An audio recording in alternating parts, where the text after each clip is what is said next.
When talking about their church, Mormons, more properly referred to as members of the Church of Jesus Christ of Latter day Saints, often use words related to the church's leadership and organization, such as prophet, quorum, and apostles. What are they talking about? What is the organization of the church, and why is it organized the way it is? Jesus Christ has and will always be the head of the Church of Jesus Christ of Latter day Saints. The basic organization of the church has remained the same for thousands of years, with small updates along the way. Under His divine direction, there are general authorities such as prophets, apostles and 70s, and local leaders to teach church members throughout the world. This is the same pattern and organization God has always used. During Old Testament times, prophets such as Adam, Noah, Abraham, and Moses were appointed to establish the church. These prophets gave priesthood authority to additional priests and teachers to help in the church. When Christ himself was on the earth, he ordained 12 apostles and gave them the power and authority of the priesthood. He also appointed other priesthood leaders to assist the apostles. The Apostle Paul compared the church to a building, being built upon the foundation of apostles and prophets, Jesus Christ himself being the chief cornerstone.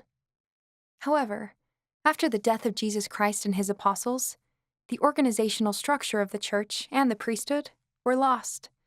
They remained lost for many, many years.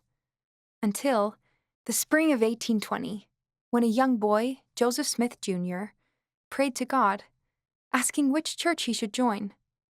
In answer to his prayer, God the Father and Jesus Christ appeared to him, and from that day forward, they worked to restore their church to the earth. Joseph Smith Jr. became the first prophet of Christ's church in modern times. Since then, there has been a constant succession of prophets to lead the church. The living prophet on the earth today is Russell M. Nelson.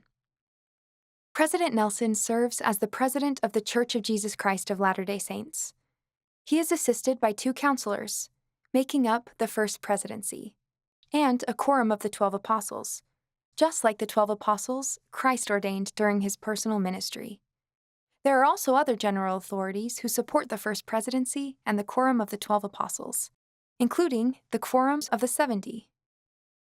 In addition, there are also presidencies in place for general church organizations, such as those for children, women, youth, and gospel studies. With more than 16 million members of the church worldwide, a lot of local leaders are needed to bless Heavenly Father's children in over 160 countries and territories where the church currently operates. On a local level, the church is organized into congregations called wards and branches, and groups of congregations called stakes and districts. The general organization of the church is duplicated on a smaller scale within each congregation, with leaders working in presidencies designed to support individual members and their families. In reality, the whole structure and organization of the church are designed to help communities, families, and individuals come closer to Jesus Christ, who sits at the head of the church. Jesus Christ, at the head, leads his church through prophets and apostles, just as he has done since the time of the first prophet, Adam. And he does this because he loves all mankind. The organization of the church is one of his tools to help everyone experience true happiness and to live with God again. Now you know.